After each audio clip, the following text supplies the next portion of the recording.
There's a version of this idea that's been ruined for you. You've heard it from people selling vision boards and morning affirmations. You've seen it on inspirational posts next to sunset photos. Everything happens for a reason. The universe has a plan. Trust the process. And something in you recoiled because you've lived through things that didn't feel like a plan. They felt like destruction.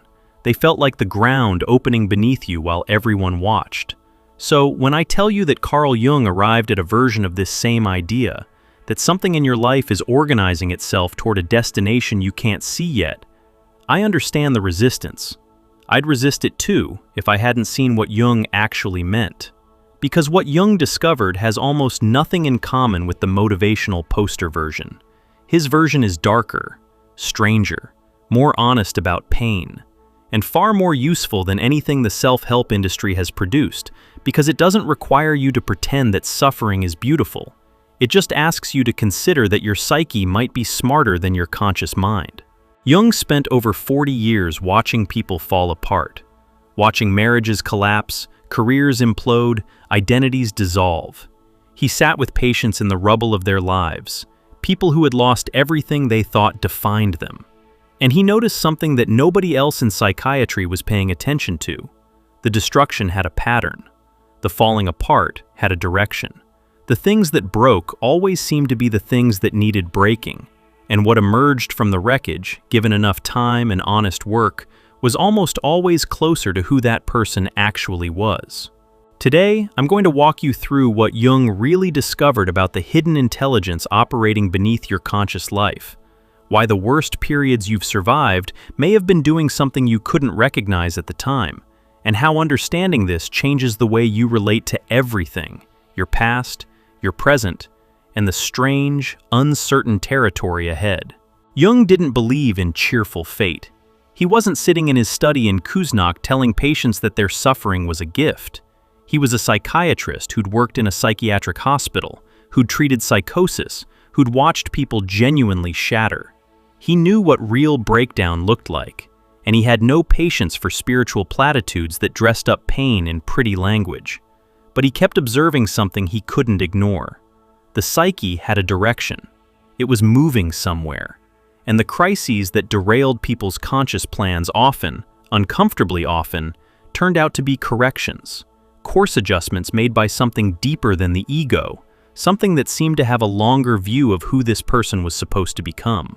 Jung would have called this the self, and he was careful to distinguish it from the self you think of when you say, myself. The self, in Jung's framework, is the totality of the psyche, conscious and unconscious, light and shadow, everything you know about yourself and everything you've never met. And this totality, Jung observed, has its own agenda, its own trajectory, its own version of your life that may look nothing like the version your ego has been planning. Your ego wants safety, recognition, control. It builds a life around avoiding pain and accumulating the things that make you feel secure.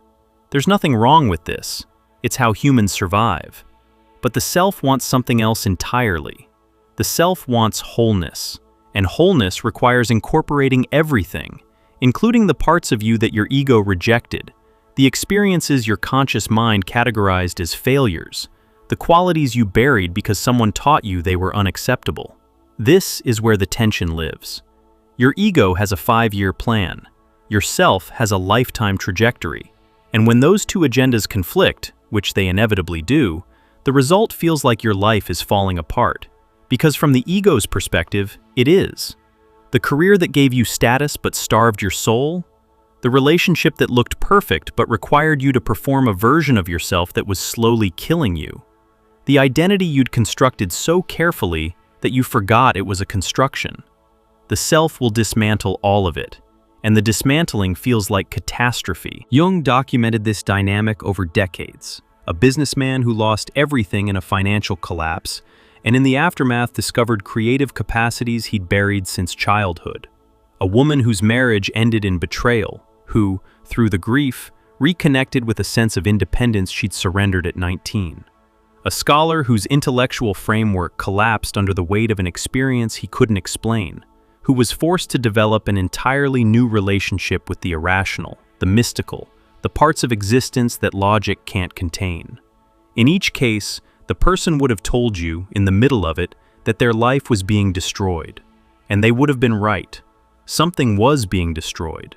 But it was the thing standing between them and who they actually were. This is where Jung's thinking gets genuinely radical, and where it separates from everything else you've heard about this topic.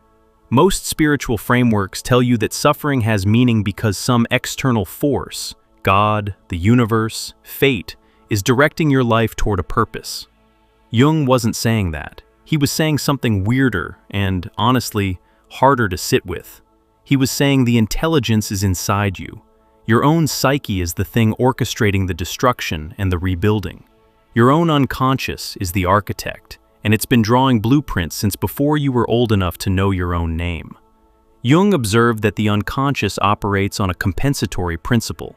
Whatever your conscious mind is doing too much of, the unconscious pushes in the opposite direction. If you've built your entire identity around being strong, the unconscious will generate dreams, symptoms, attractions, and eventually crises that force you to encounter your vulnerability. If you've organized your life around being needed by others, something will eventually strip that away. An illness, a rejection, a departure, until you're forced to ask who you are when no one needs you. This compensation looks like sabotage from the inside. You finally get the promotion, and you're suddenly hit with depression so thick you can barely function. You achieve the relationship you always wanted, and panic attacks start waking you at 3 in the morning. You build the life that was supposed to make you happy, and you feel more hollow than you did before you had any of it. Your ego interprets this as malfunction. Something's wrong with me. I should be happy. Why am I falling apart when everything's finally working? But Jung would look at the same situation and see the self doing its work. The conscious life you built was too narrow. It accommodated your ego's preferences but excluded too much of who you actually are. And the unconscious, which holds everything your consciousness rejected, is flooding in to correct the imbalance. This is why the worst moments often come right after the biggest achievements. The psyche waits until you've fully committed to the wrong direction before it intervenes. Because the intervention needs to be strong enough to actually redirect you, and gentle corrections got ignored years ago. Think about the dreams you had in your 20s, not sleeping dreams, the ambitions, the visions of who you'd become. Some of those dreams were genuinely yours. They came from something deep and real. But some of them were inherited, absorbed from parents, culture, social pressure. You pursued them because you thought they were yours, and you might have spent a decade building a life around someone else's definition of success before the cracks started showing. The cracks are the self speaking. The anxiety that has no clear source, the restlessness in a life that looks fine from the outside, the strange pull toward things that make no practical sense, art when you're supposed to be doing finance, solitude when everyone says you should be networking, grief for a life you never lived but somehow miss. These aren't symptoms of disorder.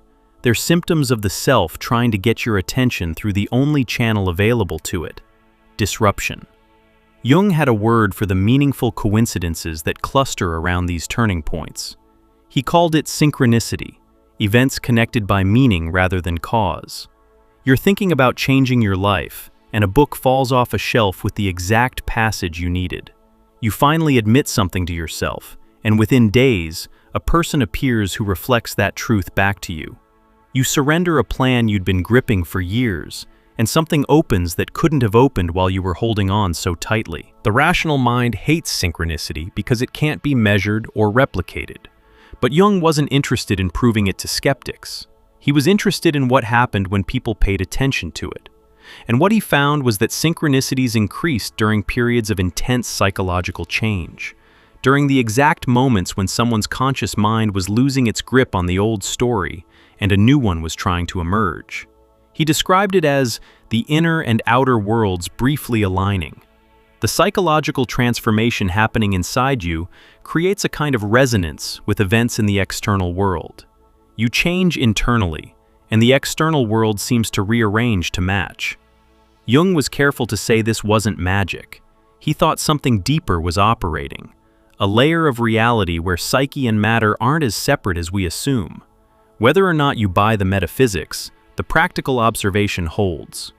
People in genuine transformation experience an uncanny frequency of meaningful coincidences.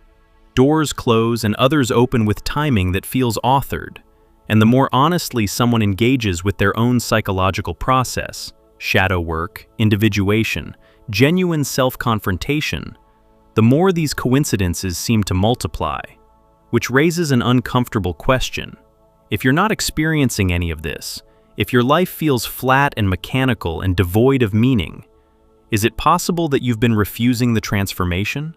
That you've been so committed to the ego's plan that the self has gone quiet, waiting for you to exhaust yourself on a path that was never actually yours?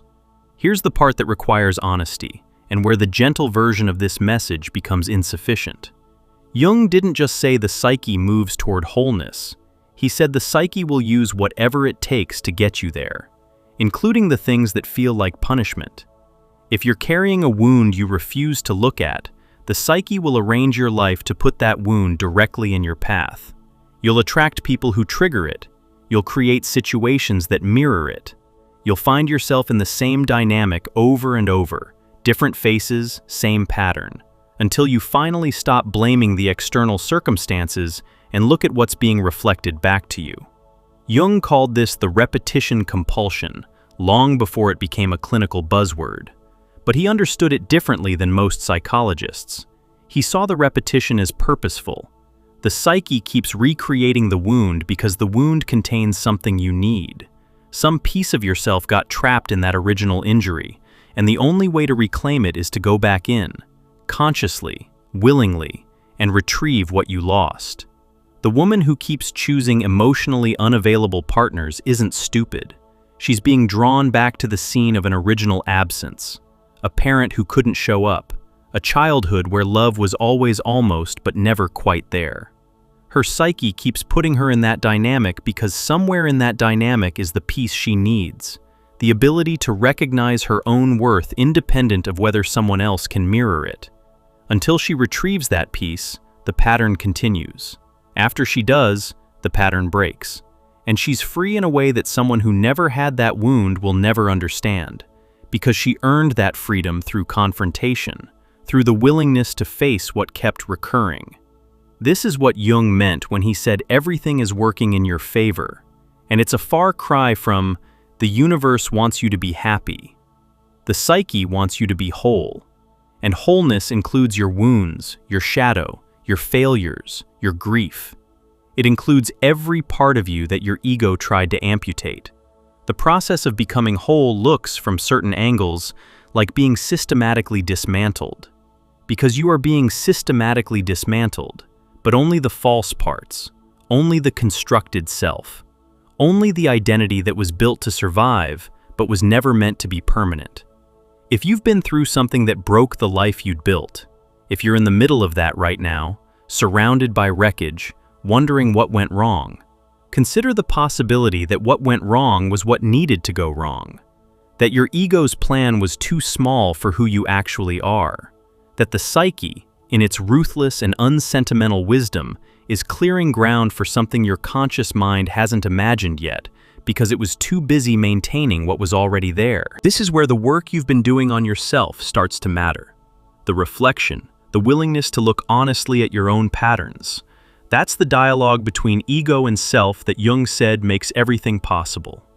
If you've been sitting with those kinds of questions and want a structured way to go deeper, we created something for exactly this stage of the process. Our guide, True Self-Discovery, offers 24 reflection exercises drawn from Jung's teachings. It's built to help you find your own way within, which is the only direction any of this actually moves. The link's below if you want it. Let's keep going. There's a concept Jung borrowed from ancient philosophy that might be the most useful idea in his entire body of work for understanding what your life is actually doing. He called it enantiodromia, the principle that everything at its extreme transforms into its opposite. The brightest light casts the darkest shadow. Absolute control produces chaos. The relentless pursuit of happiness generates despair. And the thing you grip the hardest becomes the thing that eventually shatters in your hand. This isn't pessimism, It's physics applied to the psyche. Every extreme position contains the seed of its opposite. Every one-sided attitude is already generating its own reversal. And Jung observed this operating everywhere, in individuals, in relationships, in entire civilizations. The culture obsessed with rationality breeds a fascination with the irrational. The person devoted to selflessness eventually encounters their own buried selfishness. The one who refuses to grieve is eventually overwhelmed by grief so disproportionate to any single loss that it terrifies everyone around them. Understanding enantiodromia changes how you interpret what's happening to you. That period where everything you valued turned to ash, where the beliefs that sustained you stopped working, where the person you'd been for decades suddenly felt like a costume you couldn't wear anymore. That was enantiodromia.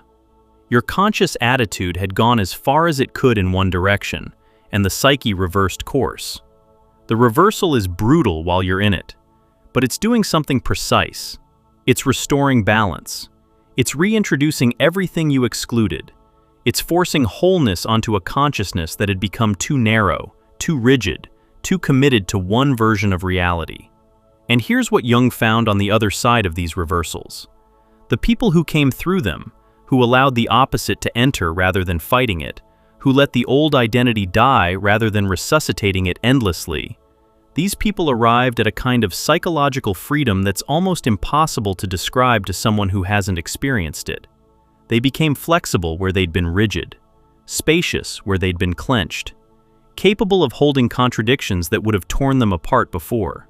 They didn't become simpler, they became larger. Large enough to contain more of life without being overwhelmed by it. Large enough to sit with ambiguity, with paradox, with the reality that things can be terrible and meaningful simultaneously. That a loss can be genuine and also generative. That a breakdown can be exactly what it looks like, and also the beginning of something the ego never would have chosen, but the self has been preparing for years. Jung himself lived this. His break with Freud, which cost him his professional community, his mentor, his sense of belonging in the intellectual world he'd inhabited, precipitated the most creatively fertile period of his life. The years he spent in what he called his confrontation with the unconscious, when he voluntarily descended into the deepest layers of his own psyche and encountered visions, images, and forces that nearly overwhelmed him. Most of his colleagues thought he'd lost his mind. He sometimes wondered the same thing. But what emerged from that descent was the entire framework we're discussing now.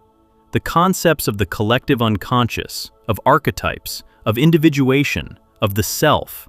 All of it came from a period that looked, from the outside, like a successful psychiatrist having a prolonged breakdown. The destruction of his old professional identity created the conditions for his actual life's work to emerge. He couldn't have planned it. His ego certainly didn't want it.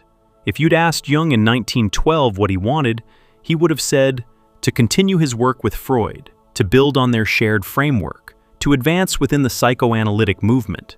His conscious plan was clear and reasonable, and the self dismantled it completely because the plan was too small, because Jung's actual contribution required him to leave the safety of borrowed ideas and descend into territory no one had mapped. This is the pattern, over and over, in Jung's own life and in the lives of the people he studied. The conscious plan gets disrupted, the ego's construction gets demolished, and from the rubble, something emerges that the person couldn't have designed because they didn't know enough about themselves yet. The self knew, the unconscious knew, the blueprints were already drawn, but the ego had to get out of the way first, and the ego never gets out of the way voluntarily. So what do you do with this? Because understanding it intellectually is one thing. Living it, trusting it when you're in the middle of the destruction, when nothing makes sense, when the pain is so present that philosophical frameworks feel laughable, that's something else entirely. Jung was honest about this. He never said it was easy. He never said you should enjoy the dismantling or be grateful while it's happening. He said the work was to stay conscious during the process, to observe what was falling away and ask what it might be revealing, to pay attention to dreams, to synchronicities, to the strange impulses and attractions that arise when the old identity starts to dissolve, Because these are the messages from the self. These are the blueprints being slid under the door of your conscious mind. And most people are so busy mourning the old house that they never pick them up. The practical application of Jung's insight comes down to a shift in relationship. The relationship between your ego and your unconscious. Most people live entirely from the ego. They make plans, pursue goals, construct identities, and when the unconscious disrupts any of it, they treat the disruption as disease.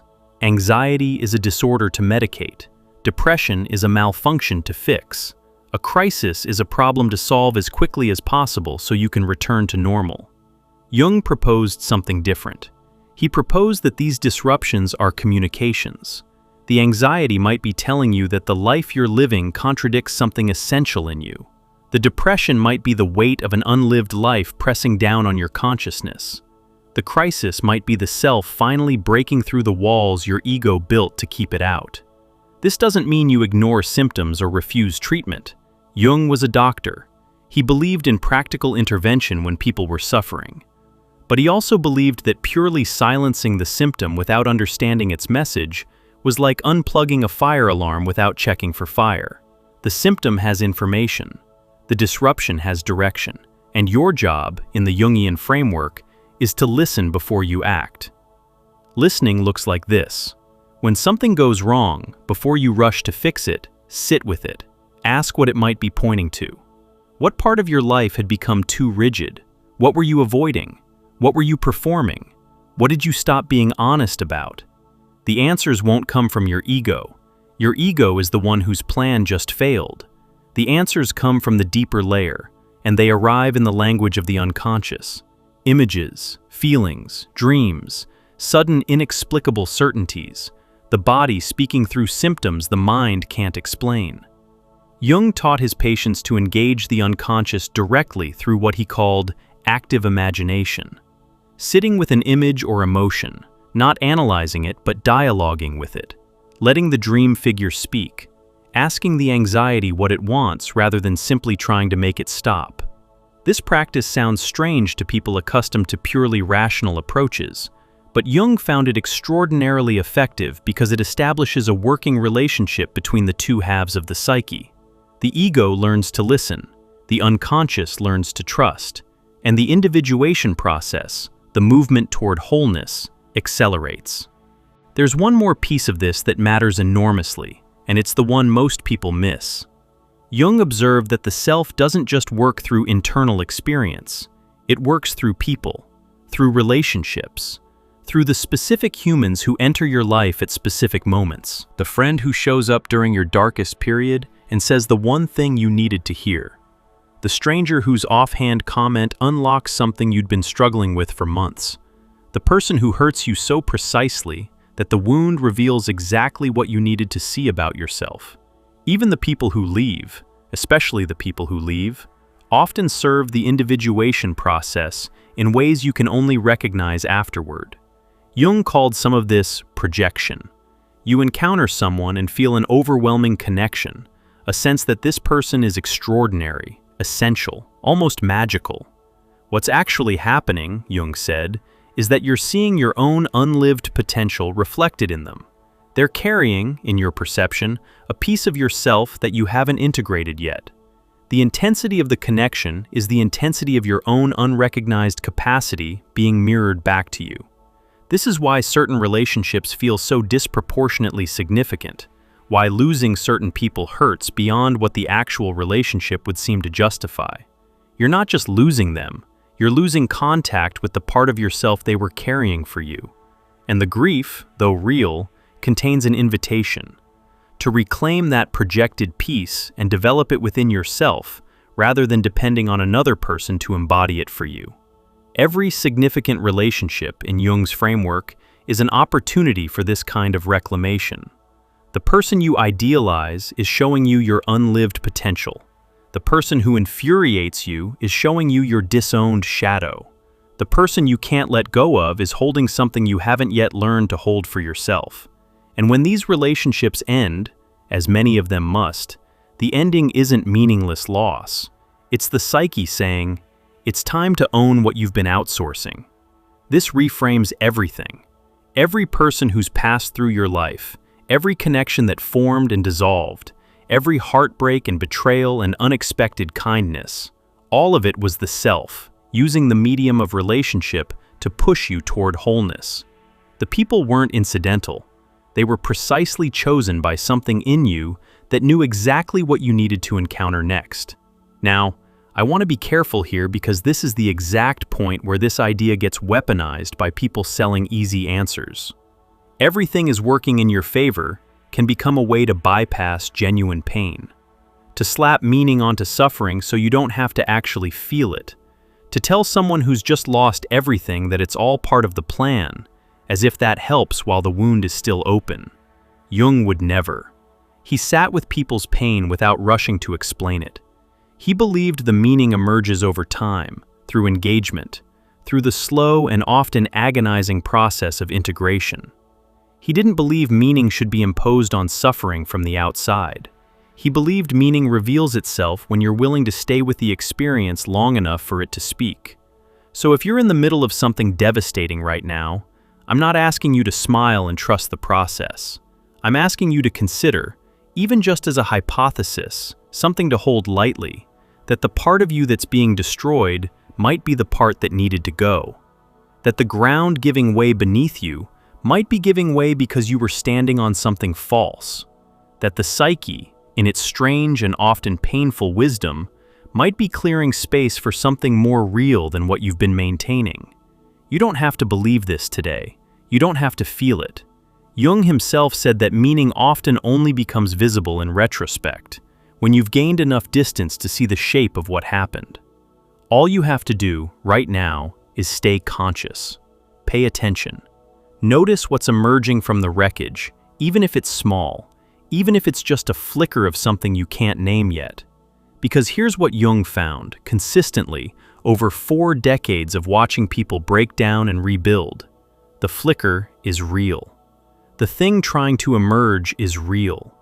The direction your psyche has been moving, through every crisis, every loss, every period that felt like the end, that direction is toward you, the actual you, the one that existed before the persona was built, before the wounds taught you to hide, before the world told you who you were supposed to be. Everything that's been falling apart has been falling toward that. Every closed door was a redirection towards something your ego never would have chosen, but yourself has always known you needed. Every period of darkness was the psyche composting the old life into soil for the new one. And the new one, the real one, has been growing underground this entire time, in the dark, where you couldn't see it, where you didn't even know to look. Jung wrote near the end of his life that he'd come to see the human psyche as inherently purposeful.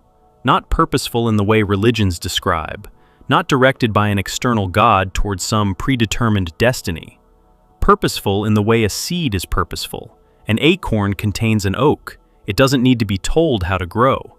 Given soil, water, time, and the willingness to crack open, it becomes what it already is. Your psyche works the same way. It contains the pattern of who you're meant to become.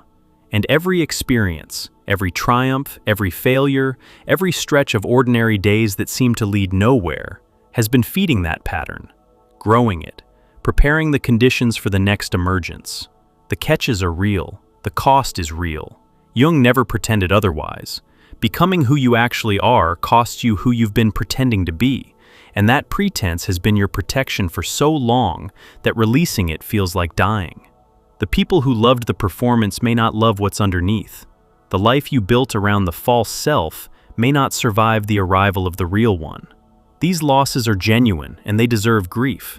But the direction is real too. The movement toward wholeness is real. And if you look back honestly at the worst periods of your life, the ones you thought would destroy you, the ones you barely survived, you might start to see it. The wreckage had a shape. The destruction had a direction. Something was being cleared away so something else could finally breathe. Jung's invitation isn't to deny pain or rush past difficulty. His invitation is to widen the frame. To consider that your life might be larger than your ego's plan for it, that the intelligence guiding your development might be older and wiser than your conscious mind, that the thing working in your favor might be working in ways your favor-seeking mind can't recognize yet, because it's building something you don't have the blueprint for. Only the self does. And the self has been building since the day you were born. You don't have to know where it's going. You just have to stop fighting the direction. Stop resuscitating the things that are trying to die. Stop rebuilding the structures the psyche keeps pulling down. And start paying attention, really paying attention, to what's growing in the spaces where the old life used to be. That's where your actual life is. It always has been. And everything, the pain, the confusion, the loss, the strange turns that made no sense at the time, has been leading you toward it, slowly, imperfectly, through the dark, but toward it nonetheless. If you've been sitting with these kinds of questions, about who you're becoming underneath who you've been, about what's real now that the old answers have stopped working, our guide, True Self-Discovery, was made for exactly this terrain. 24 reflection exercises rooted in Jung's teachings, designed to help you find your way within. Because within is the only direction this goes. The link is below.